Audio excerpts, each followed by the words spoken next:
Guys, dapat meron kayo talaga nito.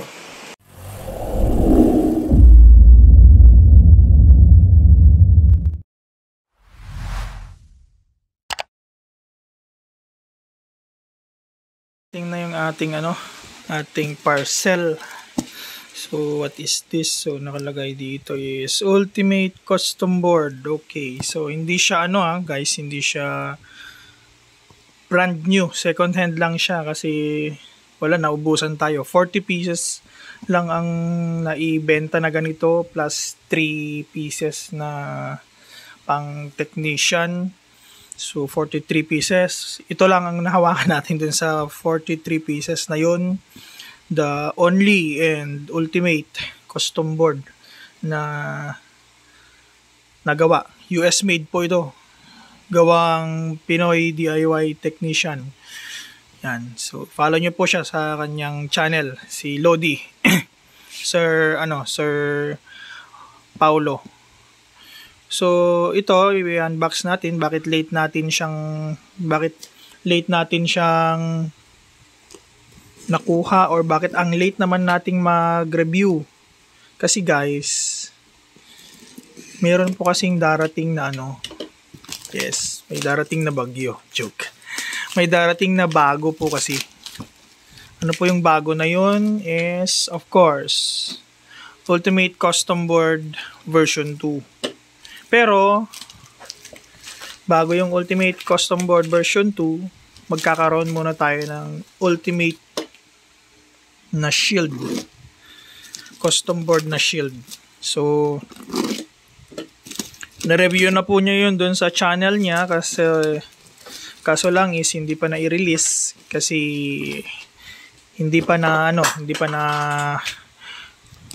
i-ship. So ayan guys, laki no, 1 kilo box. Grabe isang custom board lang pero 1 kilo box ang niya, tapos isang piraso lang ito. Wow. So saan ba natin gagamitin ito guys? So baka natanong ninyo. So gagamitin natin ito sa ating Starlink. Yes, speaking of Starlink setup na battery powered. So yun po. Yun ang isa sa dahilan kung bakit i-review natin tong unang Ultimate Custom Board, kasi yung susunod, yung V2 is ipapower na niya. Pwede mo nang ilagay yung Starlink doon sa version 2. Dalawang box. Okay. So, ito muna. Yan, magulo lang yung ating table. Isang custom board lang, pero huwag ko ba kayo sir, ayaw niyo yung Ultimate CB, samantalang daming naghahanap nito.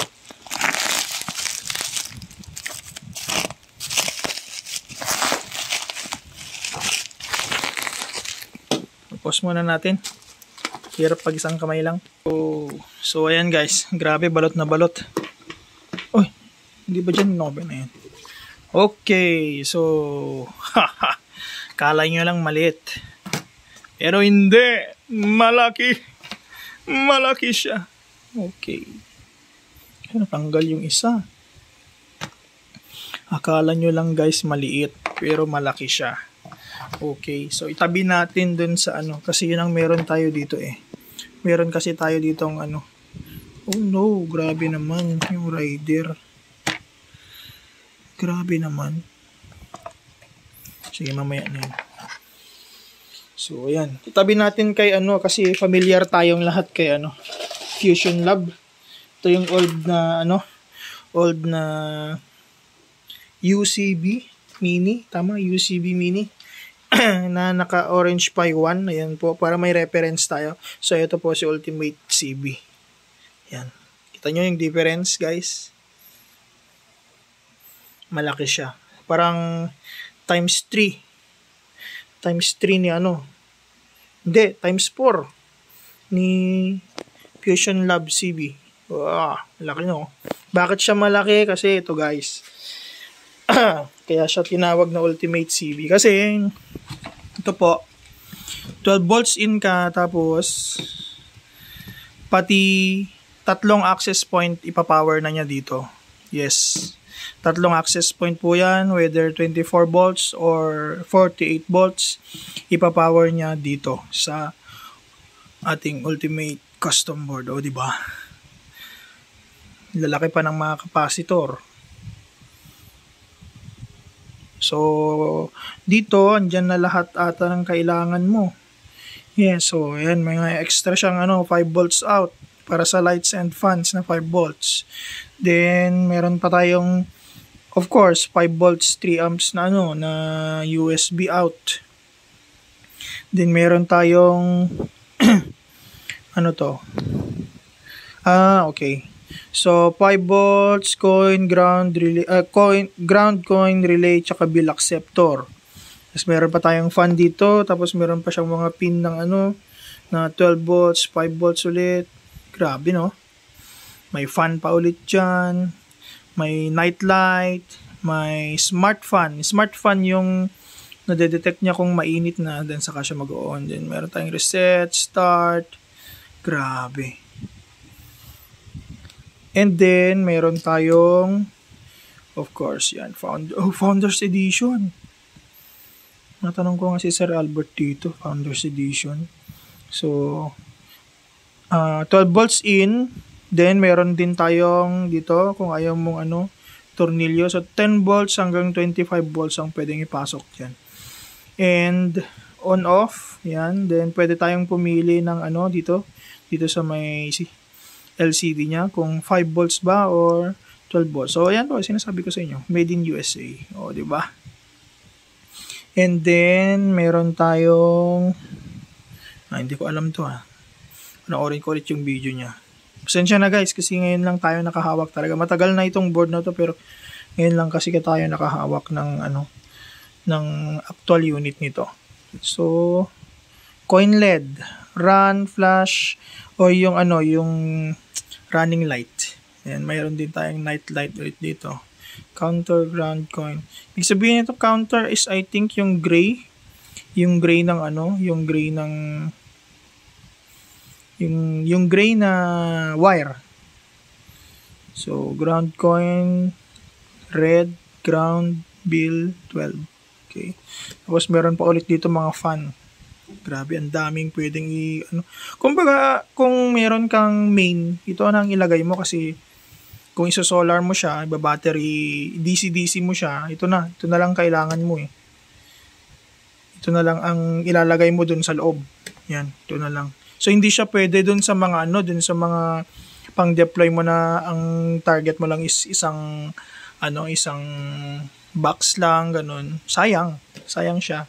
Kasi hindi ito mura. Okay? Hindi siya mura. Then, I think, medyo maalog-alog. And meron siyang switch doon. Ayan. Pag-select kung 24 volts or 48 volts. Ayun, So, papasok dito yung yung LAN mo. Yan. Gigabit. Ito, I think, yes, gigabit. Yan. Papasok yung LAN dito. Then, mag-out ka ng PoE dito sa tatlo. O, diba? So, kung tatlong 314N yan, o kaya tatlong LAP 120, o di papasok dito yung mga LAN mo, tapos lalabas yan na 24 volts. So, 360 na yon. Paikot na yon yung LAN mo, ay yung LAP GPS or LAP 120 mo, diba? See guys? So nice. Oh. So, ay, ano yun? Hindi ko pa alam yun kung ano yun. Okay. Grabe. More in-depth review tayo later on. So, i-compare naman natin siya doon sa doon sa bagong ilalabas ni Sir. Nasaan na yun? Nandito kanina yung para niya. Ayun. Ayan DIY Pinoy Technician Official. Ultimate Pinoy Pi CB Black Edition. Okay. Trio PoE. So, kalain mo yun. I think dito nilalagay yung mga ano eh. Saan na yun? Tama ba dito? Yup. Dito yung ano. Dito yung ilalagay mo sa ano sa pi boards mo. So 5 volts to power tsaka ground para ma-power yung pi board. Then coin pin, relay pin and bill pin or bill acceptor. Yan, dito siya. Maglalagay ka ng fan. Yan. Night light. Na 5 volts. So dito pwede. Okay, so madami pa tayong ano pero in-depth review natin siya pagdating nung mga susunod po na board. So ang abangan nyo guys is ano, unang-una yung shield type. Yun, malapit na yon. Shield. Yun, ultimate shield. V1 tsaka V2 yun. Okay, maingay. V1, V2 yun. Tapos, susunod doon, meron ding nakaabang for sa mga sub-bendo, yung mga modular type na mga ilalagay mo na lang sa ano, ilalagay mo na lang yung Node MCU. Tapos, meron ding susunod pa dito. Ano yon? Yung Ultimate Custom Board V2 na pwedeng mag-power ng Starlink. O, di ba? So, be excited guys. Guys, dapat meron kayo talaga nito.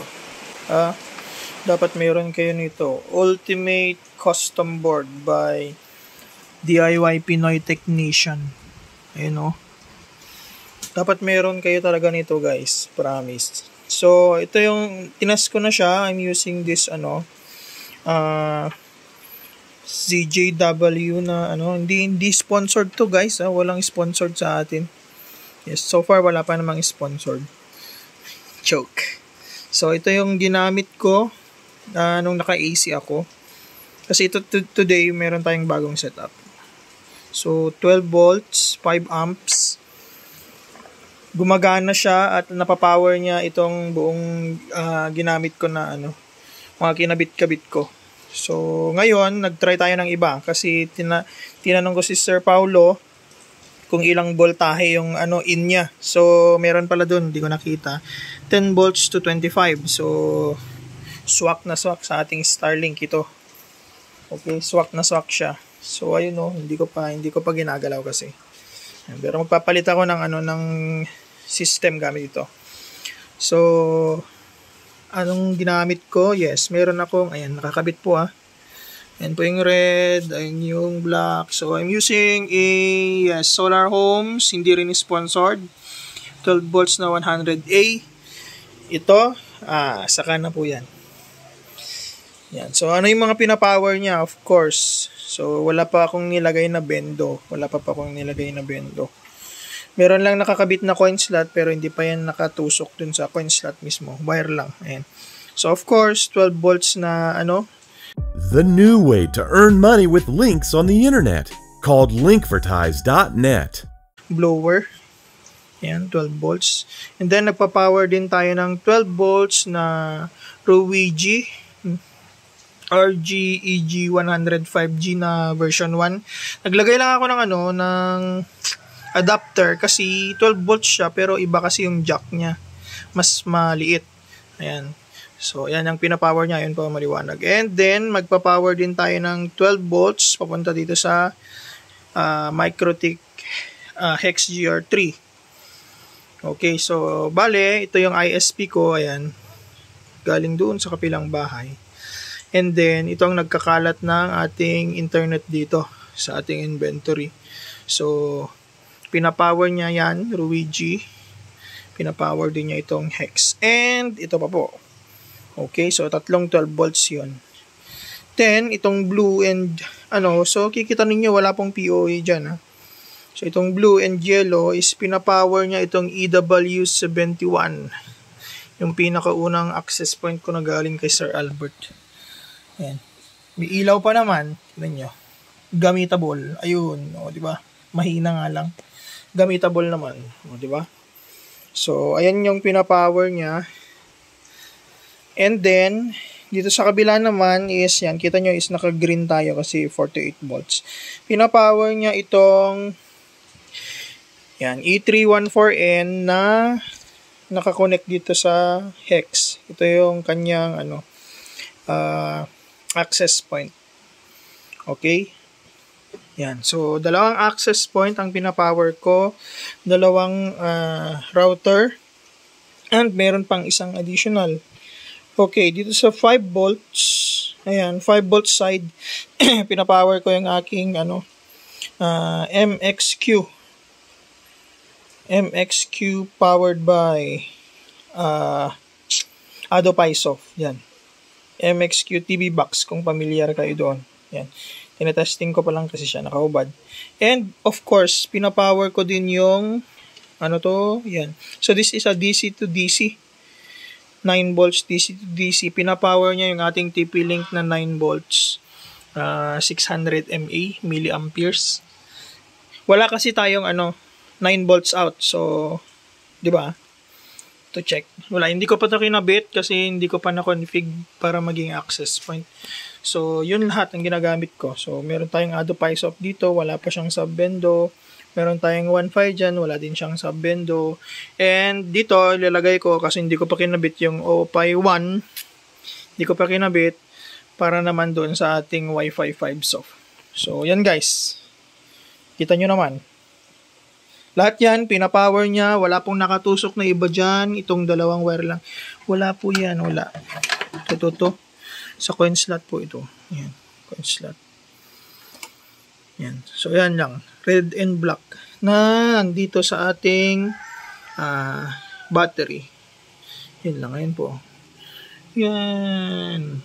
O, diba? Ayan. And then, yung red. Okay, ayan. Ayan. So, yan ang ipapower sa kanya. Later on, lalagyan ko ng ng voltmeter para makita kung ilang voltahe yung niya. Binibigay niya. So, ayan. Yung pinapower niya, 1, 2, 3, 4, and 5. 6. Yan po, maliwanag po So, ito, yung taas niya is PoE. Yung baba niya is LAN. Yan, so, PoE ito. Yan, kung iti-trace back natin siya. Ayan siya. Ayan. Ayan, Yan, pasensya na kayo magulo kasi hindi pa natin naayos. Pangit to pag inaayos na mas lang hindi gumagana. Yan. Then dun sa kabila naman yung blue, maliwanag naman, blue. Ayun, blue. Ayan. Blue. Okay. Yun. Yan. Huwag niyo pansinin yan, mga yan. Mga tawag dito, surge protector yan. Pero non-gigabit kasi, sayang. Okay? Pero mapapakinabangan pa rin yun. Yan. So, yung yellow, yan, yellow ay papunta, yan. Yan po, yung yellow. Yun ang source nun. Itong Ruigi. Tapos ito naman, ang source naman nito is itong baba. Yan. Papunta dito, punta doon, at nandun sa port 2 ng hex. Yan, para makita nyo. Port 2 ng hex. Yan. Yan, hindi ko pa na-config, later pa. So, ayan, pinapower niya. Dati kinakabit ko yung yung Buntech na coin slot. And this one, Compass N1, CFN1. 5 volts din kasi yan. Pero dahil, ay tama, USB kasi yung ginagamit ko. Ayan. USB to DC jack. Pero ngayon, for the meantime, yan muna gamitin ko. So, battery powered. O, diba? Yan. May Ado, may 1.5 and meron tayong later. Wi-Fi 5 soft. Dito ko siya ipa-power. Ayan, dito. Dito. Ay, sorry. Hindi pala dyan. Dito pala. Sorry, dito pala. Ayan. Hindi mo na kailangan ng jack doon. Dito na. Dito na lahat. Ayan. So, powered by Ultimate Custom Board. O, diba? Yan, guys. Sarap ng blinking, lalo na pag walang Walang kuryente. Namamatay-matay kasi yung kuryente, nakakainis eh. Yan. Oh yeah.